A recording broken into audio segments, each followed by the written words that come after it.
Alors, présentation de la double distributivité. Alors, j'ai pris un rectangle. Alors ici, j'ai fait deux fois la même figure, on verra après pourquoi. Avec, sur un côté, une longueur, avec un morceau qui mesure A, et le reste du morceau qui mesure B. Sur la largeur, un morceau qui mesure C, et le reste qui mesure D.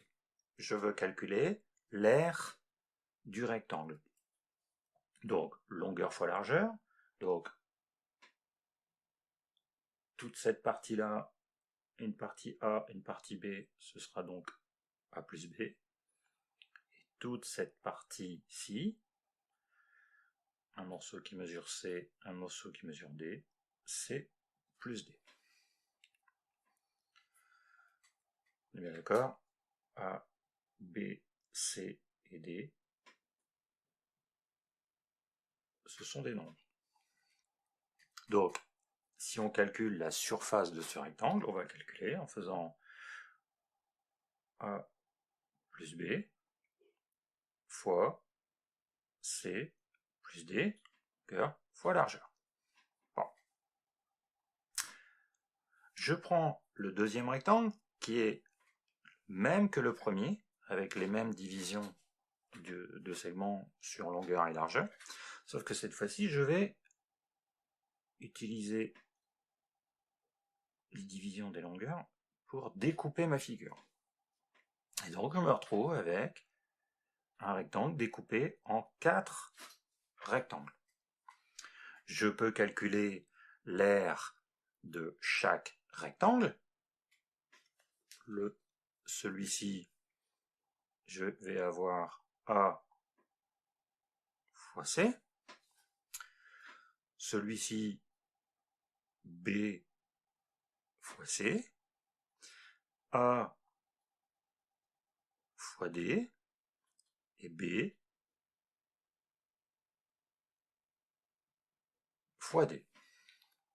Donc du coup, si je veux calculer la surface de ce grand rectangle, je vais additionner les 4 surfaces calculées, c'est-à-dire A fois C, plus A fois D, plus B fois C, plus B fois D.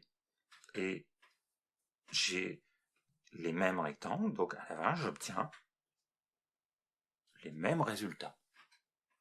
Et donc, je viens d'avoir une distributivité, sauf qu'on appelle ça une double distributivité, puisque je distribue deux nombres sur le même ensemble, sur la même parenthèse. On va distribuer le A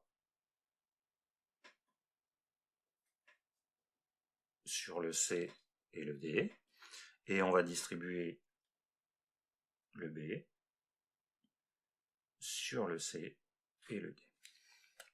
Donc ici, on a fait ça avec des nombres positifs, à savoir que cette règle est valable quels que soient les nombres positifs, négatifs. Donc du coup, on peut écrire A plus B, C fois C plus D, c'est égal à AC, puisqu'on peut ne pas écrire le signe multiplié, plus AD, plus BC, plus BD. Voilà. Et ça, c'est quels que soient les nombres A, B, C et D. Plutôt que de retenir la formule qui est ici, il est préférable de retenir la méthode. On distribue le premier nombre à la deuxième parenthèse, on distribue le deuxième nombre de la première parenthèse à la deuxième parenthèse. Et ensuite, on l'applique dans les cas qui se présenteront à nous.